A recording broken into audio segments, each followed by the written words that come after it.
Hello student, मैं हूं M हक और आप देख रहे हैं biology point street light of science second slide. आज का जो टॉपिक है वो है कोऑर्डिनेशन कंपाउंड और कोऑर्डिनेशन कंपाउंड में हम लोग समझेंगे उसका जो प्राइमरी वैलेंसी होता है, सेकेंडरी वैलेंसी होता है, लिगेंड्स होता है, कोऑर्डिनेशन एंटिटी होता है, उसका आईयूपीएसी नेमिंग कैसे करते हैं। वो एक सिंपल और कॉमन एग्जांपल जो सबसे ज्यादा एग्जाम में इसको पूछा गया है। तो आइए समझते हैं। K4FeCl का होल्ड 6, ठीक है। ये एक कॉम्प्लेक्स कंपाउंड है, कोऑर्डिनेशन कंपाउंड है, क्योंकि जब इसको हम एक्वस स्टेट में और सॉलिड स्टेट में देखते हैं तो दोनों जगह ही अपनी आइडेंटिटी को मेंटेन करके रखता है, यानी इसका आइडेंटिटी जो है एक्वस स्टेट में भी कायम रहता है और सॉलिड स्टेट में तो कायम है ही। तो इसको आयन में डिसोसिएट करेंगे तो 4K पर प्लस और FeCl का होल्ड 6 पर 4 माइनस होगा, ठीक है। और चूंकि इस पे स्फीयर में नेगेटिव चार्ज है इसलिए इसको बोलते हैं कोऑर्डिनेशन एंटिटी। और ये कैसा कोऑर्डिनेशन एंटिटी है तो नेगेटिव है, क्योंकि नेगेटिव चार्ज है। इसको हम लोग बोलते हैं कोऑर्डिनेशन स्फीयर बोलते हैं, ठीक है, कोऑर्डिनेशन स्फीयर। और ये जो देख रहे हैं आप, ये लिगेंड्स का नंबर है, मतलब लिगेंड्स, इसको लिगेंड्स बोलते हैं, ये उसकी संख्या है, लिगेंड्स का नंबर। इसको बोलेंगे नंबर ऑफ लिगेंड्स बोल सकते हैं, नंबर ऑफ लिगेंड्स बोल सकते हैं। और इसको हम सेकेंडरी वैलेंसी बोलेंगे, सेकेंडरी वैलेंसी।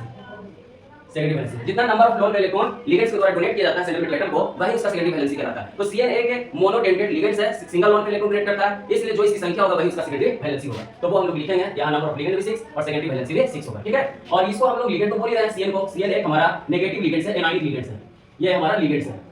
और आप जानते हैं कि लिगेंड जो है एक लेविस बेस है, क्योंकि यह single loan electron central metal atom को देने का काम करता है, ठीक। तो ये है हमारा सेंट्रल मेटल आइटम, ठीक है। और सेंट्रल मेटल आइटम का जो प्रॉपर्टी है वो है हमारा लेविस बेस का, क्योंकि यह सिंगल लोन इलेक्ट्रॉन एक्सेप्ट कर रहा है लिगेंड से। तो इस तरह से लिगेंड जो है लोन इलेक्ट्रॉन जो है देगा सेंट्रल मेटल आइटम को। तो इस बॉन्ड को हम लोग क्या बोलेंगे केमिस्ट्री में, तो इस बॉन्ड को हम लोग बोलते हैं कोऑर्डिनेट बॉन्ड बोलते हैं, उप सहसंयोजक बंधन बोलते हैं। और कोऑर्डिनेट बॉन्ड है तो श्योर है कोऑर्डिनेशन कंपाउंड में कोऑर्डिनेट बॉन्ड तो होगा ही, ठीक है। Coordinate bond occurs in coordination compounds और कोऑर्डिनेशन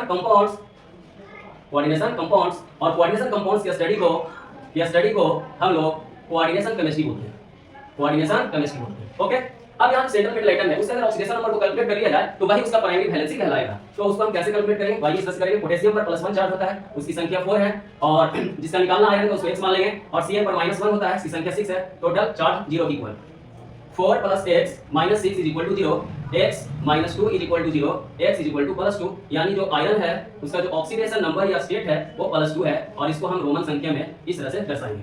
अब इसका आईयूपीएसी नेम कैसे लिखेंगे, तो जो कोऑर्डिनेशन स्फीयर देख रहे हैं उसके पहले जो एलिमेंट्स होता है उसका नेमिंग पहले करेंगे। तो पोटेशियम, उसके बाद जो लिगेंड्स है उसकी संख्या को लिखेंगे। तो हेक्सा, 6 का मतलब हेक्सा। और साइनाइड एक नेगेटिव लिगेंड्स है, इसलिए साइनाइड नहीं लिखाएगा, साइनिडो या साइनो। और एक नेगेटिव कोऑर्डिनेशन एंटिटी है, इसे सेंट्रल मेटल आइटम के नाम के पीछे 8 लिखेंगे, तो फेरेट। और जो ऑक्सीडेशन नंबर आया है उसको ब्रैकेट में लिख देंगे रोमन संख्या में। और ये जो ऑक्सीडेशन नंबर आया है +2, इसी को हम प्राइमरी वैलेंसी बोलेंगे,